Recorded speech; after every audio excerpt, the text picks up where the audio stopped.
What's up guys, Jarv here, back today jumping into Destiny. In today's video, we're taking a look at a new secret vendor in Season of Plunder. This is a vendor that's been developing literally right under our noses and will form a key part of the conclusion of this season. So if you want to find out more, then be sure to stick around and enjoy the video. If you do enjoy the video, be sure to leave a comment and rating down below, and remember to subscribe for more Destiny 2 content. But without further delay guys, let's jump into the video. Now, since the launch of Season of Plunder, we've been working our way through the Sales of the Ship Stealer quest. This is the main quest for Season 18, and this quest is 62 steps long. With that being said though, we are now in week 7 as of the making of this video, and this quest will conclude on week 8 once we get the final relic that we place over in the helm. But by having all 8 relics and concluding this quest doesn't mean we've finished the story for Season 18. In fact, it's perfect timing as this quest ends just as Festival of the Lost begins. Festival of the Lost kicks off on the 18th of October. We covered a video covering some of the cosmetics you'll be able to earn in that event, so be sure to check that video out if you're not up to speed on the festivities this year. But upon the conclusion of Festival of the Lost, this will leave us with exactly 4 weeks left in Season 18. Now, in terms of what's going to take place in those 4 weeks, our good friend Houndish made a video covering the community event that will be kicking off in Season 18, and this is likely the period that that event will take place. Now, if you haven't checked out that video, make sure that you do so, and I'll leave the link to that down in the video description below.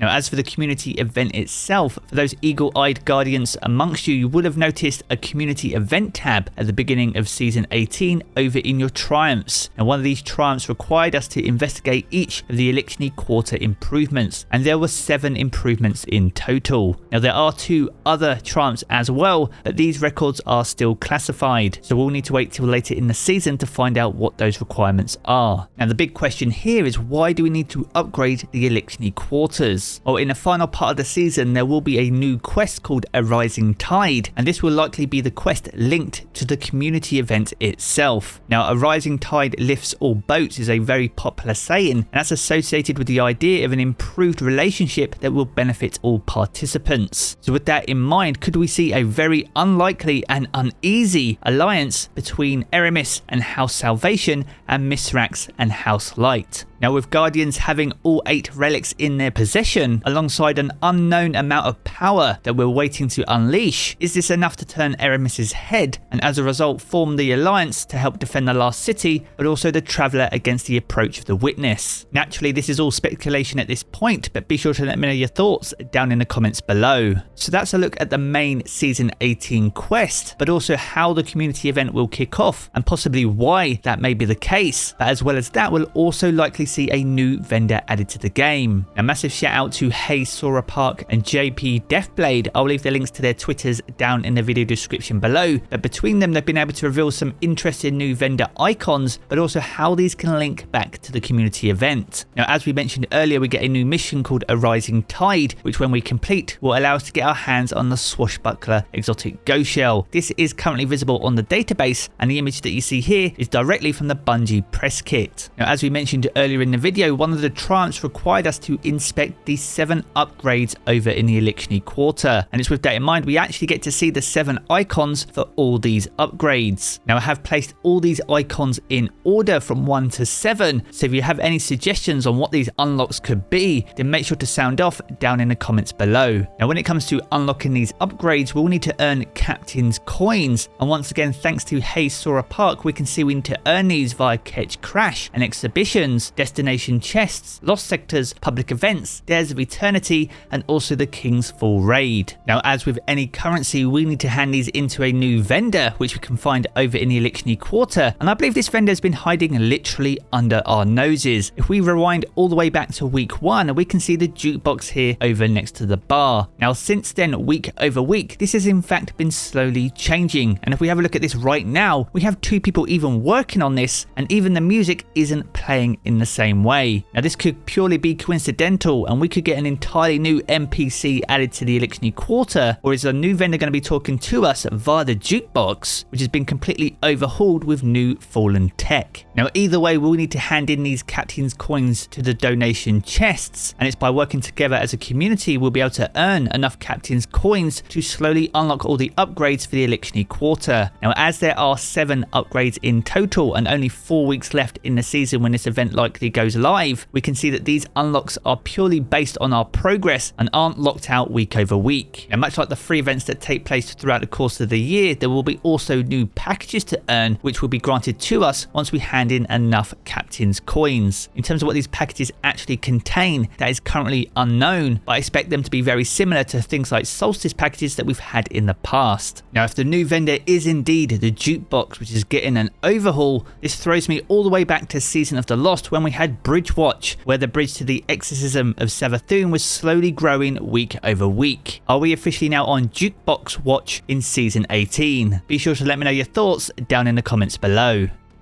So there we have it guys, a good look at the new secret vendor, how it's linked to the community event and how this will be a key part to the conclusion of Season 18. If you've enjoyed this video, be sure to check out one of the 2 videos you see here in these cards for more Destiny 2 content. And if you want to keep up to date with everything to do with Destiny 2, then be sure to hit subscribe as well. I'm going to jump into the game as always guys, and I will catch you all again very soon.